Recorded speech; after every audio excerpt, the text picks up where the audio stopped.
Баршаңызға сәлем. Бүгінгі менің видеома қош келдіңіздер. Бүгін мен сіздерге қара қарақат пен қызыл қарақаттың пайдасы мен зияны туралы айтатын боламын. Ендеше видео басталмас бұрын менің арнама тіркеліп, егер видео ұнаған болса, лайк басып, комментарий жазуды ұмытпа.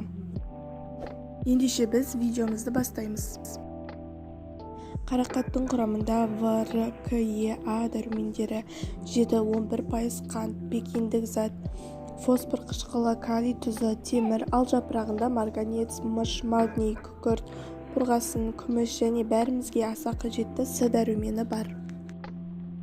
Қара қарақаттың пайдасы глюкозаға, витамин Г, фруктоза мен органикалық қышқылдарға бай.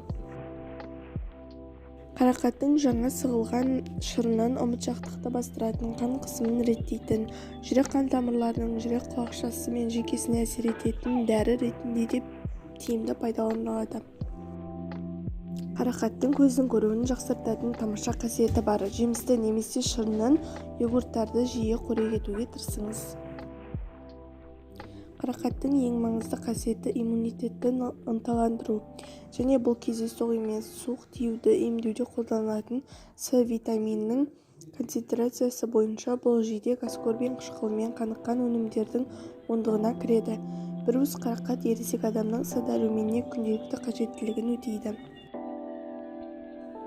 Қызыл қарақат витаминдер қоймасы. Бұл А дәрумені құрамында шаштың, терінің, көздің, сүйектің күйін жақсартатын жетекші орын алады. Сондай-ақ маңыздысы, ол иммундық жүйені нығайтады және қалыпты ас қорытуға ықпал етеді. С витаминінің құрамына сәйкес, қызыл қарақат тек қана қарадан асып кетеді. Ол қызыл түспен болғанда С-дан 200 мг-ға дейін 4 есе көп витамині бар, тиісінше 50 мг.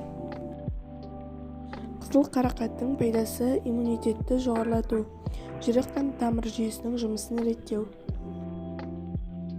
Жемістердегі темірдің көп мөлшері қызыл қарақаттың гемоглобинді жоғарылатуға және анемияны емдеуге сөзсіз пайдалы. Жидек құрамында аскорбин қышқылы көп мөлшерде болғандықтан суық және тұмаудан қорғануға, балаларға пайдалануға ұсынылады.